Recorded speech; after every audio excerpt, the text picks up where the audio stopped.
Pues en este caso vamos a mirar hacia Norteamérica porque en los próximos días comienza el Foro Social Mundial de las Migraciones, que está teniendo como antesala la caravana migrante que pretende no invadir Estados Unidos, sino pretende denunciar las trágicas condiciones de las personas migrantes que llegan precisamente hasta la frontera de Estados Unidos, pero también las que sufren aquellos que consiguen llegar al otro lado, donde los niños son separados de sus padres, donde niños son llevados ante jueces a los que se les hace un juicio para saber qué hacer con ellos. En definitiva, estamos hablando de que esa caravana migrante pretende centrar precisamente esa mirada frente a esas graves violaciones de los derechos humanos que se están produciendo en esa frontera tan cruel que es entre el río Grande y el río Bravo, que son los dos nombres que tienen a uno y a otro lado de la frontera de Estados Unidos y México, ese río que los separa y que en algunos casos se convierte también en la frontera entre la vida y la muerte. Aprovechando esto que acabas de comentar tú, noticia dolorosa donde las haya, y también en relación con la persona a la que hoy hemos invitado a participar como libro vivo en nuestro programa, yo creo que conviene hacer en este momento una distinción de términos. En nuestro espacio hemos tenido la oportunidad de entrevistar a personas que por diferentes razones han tenido que ser migrantes, pero también a refugiados. Y existe una diferencia terminológica importante en el sentido de que los migrantes son básicamente personas que han tenido que salir de sus respectivos países en busca, en muchas ocasiones, de oportunidades laborales, motivados pues por la pobreza extrema que les hace tener que abandonar el lugar donde nacieron o a sus respectivas familias. A diferencia de los migrantes, los refugiados son personas que huyen de conflictos armados en relación con la violencia o persecución que han sufrido, y es por ello que se ven obligados a dejar su país y a solicitar asilo en algún otro. Como le ocurrió en su momento a Manuel Domínguez Llera, que es nuestro invitado en el día de hoy, y le damos la bienvenida. Buenos días, Manuel. Buenos días. Presentándolo brevemente, de Manuel podemos contar que es doctor en Filología y que fue profesor de lengua española en la Facultad de Filología de la Universidad de Las Palmas de Gran Canaria hasta su jubilación, perteneciendo a un grupo de investigadores filológicos importantísimos en el que está también estaba don Maximiano Trapero, por ejemplo. Dentro de su línea de investigación relacionada especialmente con los estudios toponomásticos de Canarias, pues ellos realizaron la recolección y estudio de la toponimia de las islas de Gran Canaria, del Hierro, de Lanzarote y de los islotes y su demarcación.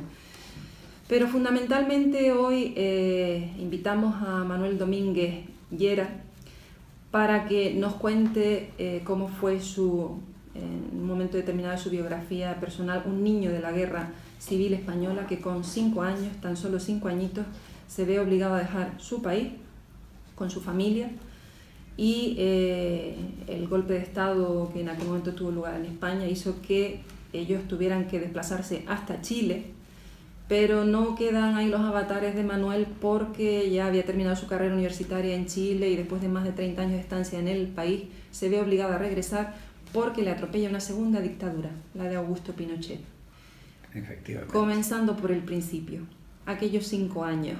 Nos estabas contando antes de entrar al estudio cómo fue que embarcaste con tu familia rumbo a Chile. Sí, bueno, mi familia, como muchísimas otras, llegamos sin la presencia de mi padre, porque él estaba al frente, no sabíamos dónde estaba. Mi madre, mi hermano y yo, pues tuvimos que ir, como muchísimos otros españoles, tuvimos que irnos hacia Francia por los Pirineos en un invierno muy duro, ¿no? No hemos dicho, perdona, que tú naciste en Asturias y es desde Asturias Exactamente. que tienes que moverte con tu familia hacia Francia. Exactamente. Y tuvimos entonces que pasar las penurias propias, ¿no?, de toda columna de gente que tiene que huir del hambre y de las balas, ¿no?, de los bombardeos permanentes. Había que ir por senderos casi desconocidos para ir cobijándose, ¿no? Y así llegar hasta Francia, donde había miles, porque había aproximadamente 500.000, o sea, estamos hablando de 500.000 de gente que fue hacia los campos de concentración que nosotros esperábamos, según conversábamos después de los años con mis padres, ¿no? Que esperábamos que era otra cosa, pero era llegar a lugares áridos absolutamente, unos cerca de la playa, otros ya en los campos, donde no había nada de nada.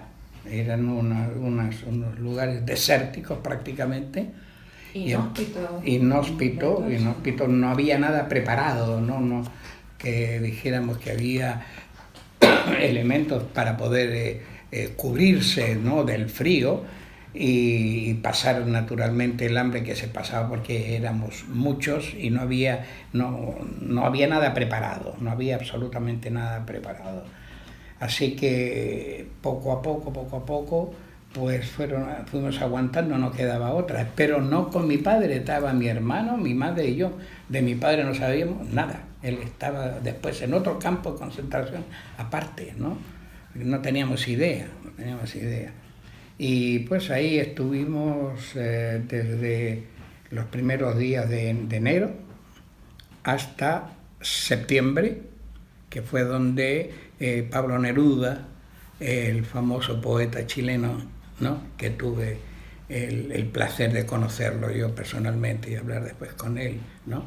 Cuando le dije que yo era uno de los niños de la guerra, la verdad que fue un impacto para él, ¿no? Porque yo ya era profesor en la facultad y ahí lo conocí así personalmente. Y pues bueno, él juntó a mucha gente que simpatizaba con la gente que se iba marchando, ¿no? Y consiguieron con el gobierno español republicano en exilio, ¿no?, conseguir los fondos para fletar un barco, ¿no?, que era el Winnipeg, ¿no?, el nombre de la región canadiense, ¿no? Pero era un barco de propiedad francesa, tengo entendido, ¿no?, que se preparó a presión y rápido para llevar a gente. Y esa gente éramos aproximadamente 2.050 tripulantes, ¿no?, que estábamos ahí. No en un barco de pasaje. No. Tú nos comentabas Exactamente.